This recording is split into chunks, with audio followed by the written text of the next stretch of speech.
അയോധ്യയിലെ രാമക്ഷേത്രത്തെ വിശ്വാസങ്ങളുടെയും ആധുനിക ശാസ്ത്രത്തിന്റെയും സമന്വയമെന്ന് വിശേഷിപ്പിക്കാം. നൂതന വാസ്തുശില്പ സാങ്കേതിക വിദ്യകൾ ഉൾപ്പെടുത്തി നിർമ്മിച്ചിരിക്കുന്ന ക്ഷേത്രം 1000 വർഷമെങ്കിലും കേടുപാടുകൾ കൂടാതെ നിലനിൽക്കുമെന്നാണ് നിർമ്മാതാക്കളുടെ ഉറപ്പ്. അതുകൊണ്ട് തന്നെ ആധുനിക എഞ്ചിനീയറിംഗിന്റെ വിസ്മയമായി വരും കാലങ്ങളിൽ ക്ഷേത്രം അറിയപ്പെടും. ശക്തമായ ഭൂകമ്പങ്ങളെയും തീവ്രമായ വെള്ളപ്പൊക്കത്തെയും ചെറുക്കാനുള്ള കഴിവോടെയാണ് ക്ഷേത്രം നിർമ്മിച്ചിരിക്കുന്നത്. ടാറ്റ കൺസൾട്ടിംഗ് എഞ്ചിനീയേഴ്സ് ലിമിറ്റഡിന്റെ മാനേജ്മെന്റുമായി ചേർന്ന ലാൻസർ ആൻഡ് ടൂബ്രോയാണ് നിർമ്മാണം നടത്തിയിരിക്കുന്നത്.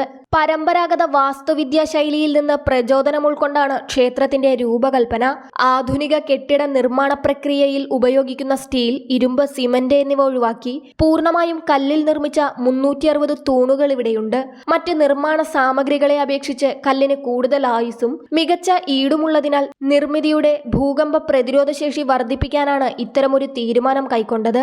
ക്ഷേത്രത്തിന്റെ നിർമ്മാണത്തിലെ ഏറ്റവും പ്രധാനപ്പെട്ട ശാസ്ത്രീയത അതിന്റെ അടിത്തറയിലാണ്. ഫ്ലൈ ആഷ്, ഡസ്റ്റ്, രാസവസ്തുക്കൾ എന്നിവ അടങ്ങുന്ന റോൾഡ് കോമ്പാക്റ്റഡ് കോൺക്രീറ്റിന്റെ 56 പാളികളടങ്ങുന്ന 15 മീറ്റർ ഘനമുള്ള അടിത്തറയാണ് ക്ഷേത്രത്തിന്റേത്. ഇതിനു പുറമെ നിർമ്മിതിയെ ഈർപ്പത്തിൽ നിന്ന് സംരക്ഷിക്കാനും ദൃഢത കൂടുതൽ ഉറപ്പാക്കാനും ഗ്രാനൈറ്റിൽ നിർമ്മിച്ച 21 അടി ഘനമുള്ള അടിക്കെട്ടുമുണ്ട്.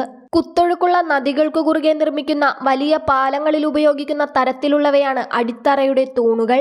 നിർമ്മാണ പ്രക്രിയയിൽ ഒട്ടേറെ വെല്ലുവിളികളും നേരിട്ടിരുന്നു. സെൽഫ് കോമ്പാക്ടിംഗ് കോൺക്രീറ്റ് ഉപയോഗിക്കുന്ന സമയത്ത് താപനില 18 ഡിഗ്രിയിൽ താഴെ നിലനിർത്തുക എന്നതായിരുന്നു അതിലൊന്ന്. ഇതിനായി ഓൺസൈറ്റ് ഐസ് ക്രഷിംഗ് പ്ലാന്റുകൾ ഉപയോഗിച്ചു. ബാഹ്യ താപനിലയുടെ ആഘാതം കുറയ്ക്കുന്നതിനായി രാത്രി സമയങ്ങളിൽ മാത്രമാണ് അടിത്തറയിൽ കോൺക്രീറ്റ് നിറച്ചത്. 150 എഞ്ചിനീയർമാരും ആയിരക്കണക്കിന് തൊഴിലാളികളും അടങ്ങുന്ന ടീമിന്റെ വൈദഗ്ധ്യം ക്ഷേത്ര നിർമ്മാണത്തിൽ പ്രകടമാണ്. 44 വാതിലുകളാണ് ക്ഷേത്രത്തിലുള്ളത്. ശ്രീകോവിലിന്റേതടക്കം ക്ഷേത്രത്തിലെ പ്രധാനപ്പെട്ട 14 വാതിലുകളിൽ സ്വർണം പൂശുന്നുണ്ട്.